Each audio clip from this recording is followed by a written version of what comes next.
అంగన్వాడీ సమస్యలు పరిష్కరించాలని కోరుతూ ఈరోజు ఉదయం నుంచి విజయవాడ ధర్నా చౌక్లో అంగన్వాడీ వర్కర్లని హెల్పర్లు మినీ వర్కర్లు అందరూ కూడా ఈరోజు ధర్నా చౌక్లో ఉంటామనేది జరిగింది. అయితే ఉదయం నుంచి అధికారులు చర్చలకు పిలుస్తారు అని చెప్పేసి వేచి చూసాము. కానీ ఇప్పటి వరకు కూడా చర్చలకు పిలవపోగా మంత్రి గారు ఊళ్ళో లేరు కాబట్టి ఎల్లుండి చర్చలు జరుపుతామని చెప్పి చెప్తున్నారు. 23వ తారీఖు మంత్రి గారిని కలిసినప్పుడే మేము 2వ తారీఖు విజయవాడ పెడుతున్నాము, మహాధర్నా చేస్తున్నాము, మా సమస్యలు పరిష్కరించండి అని చెప్పేసి మేము అడిగాం. కానీ నేటికి కూడా సమస్యల గురించి మాట్లాడలేదు. మాది ఏకైక డిమాండ్ ఒక్కటే, మాకు వేతనాలు పెంచాలి. అంగన్వాడీలు 7 సంవత్సరాలుగా వేతనాలు పెంచలేదు.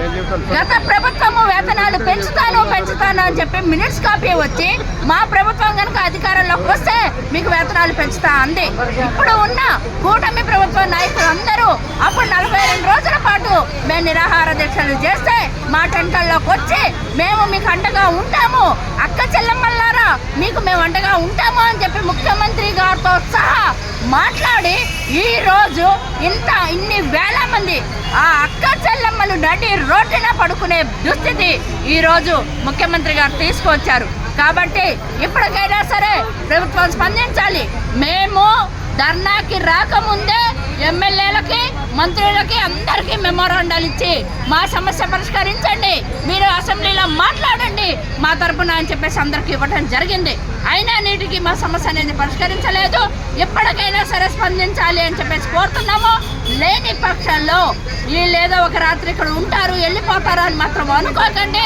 అంగన్వాడీలు తలుచుకుంటే ప్రభుత్వాలు ఎలా తారుమారు అయ్యాయో కూడా ఇప్పుడు ఉన్న కూటమి ప్రభుత్వానికి అంతకు ముందు ప్రభుత్వానికి కూడా తెలుసు.